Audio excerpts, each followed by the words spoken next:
নমস্কার, সবাইকে স্বাগত জানাই একটি নতুন রান্নায়। আজ আমরা সকাল সকাল চলে এসেছি মাঠে। এখানে এসে আমরা বেগুন তুলছি। আর যে রান্নাটা হবে সেটা বেগুন দিয়েই হবে। এটা রান্না কম, এটা একটা সহজ জল খাবারই বলা যেতে পারে।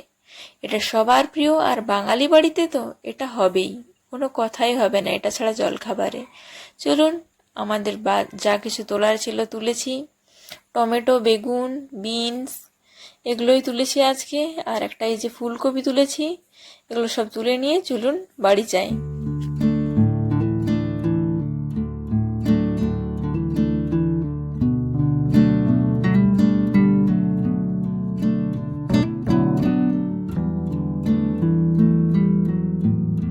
বেগুনি বানানোর জন্য মা তাই বেগুনগুলোকে পাতলা পাতলা করে কেটে নিচ্ছে। বেগুনি বানানোর জন্য বেগুন তো আমাদের কাটা হয়ে গেছে।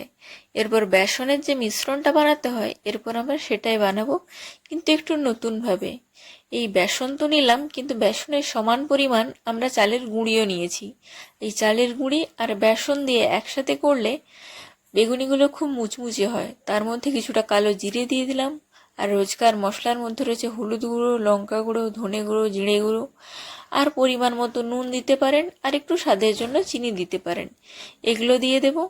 আর তার সঙ্গে দিতে হবে 1 চিমটি খাবার সোডা।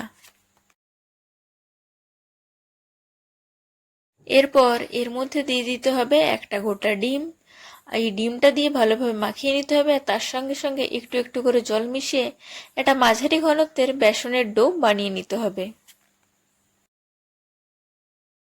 এরপর বেগুনিগুলো ভাজার জন্য কড়াইতে দিয়ে দিলাম একদম খাঁটি সর্ষের তেল। এটা একদম আমাদের চাষের খাঁটি তেল। এরপর পাতলা করে কেটে রাখা বেগুনগুলোকে বেসনের মধ্যে ডুবিয়ে গরম সর্ষের তেলে বাদামি করে ভেজে নিলেই তৈরি হয়ে যাবে আমাদের সবার প্রিয় বেগুনি।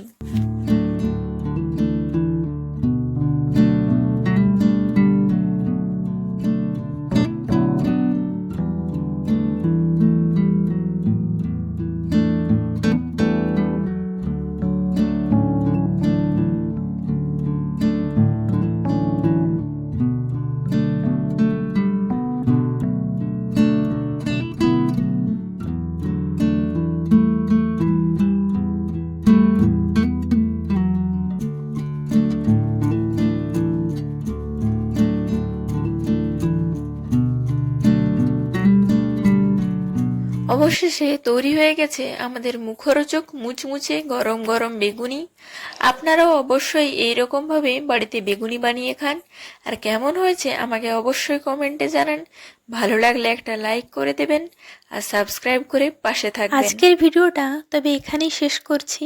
আবার দেখা হবে অন্য কোনো একদিন, অন্য কোনো একটি ভিডিওতে, নতুন কোনো রান্নার সাথে। ততক্ষণ সবাই ভালো থাকবেন। ধন্যবাদ।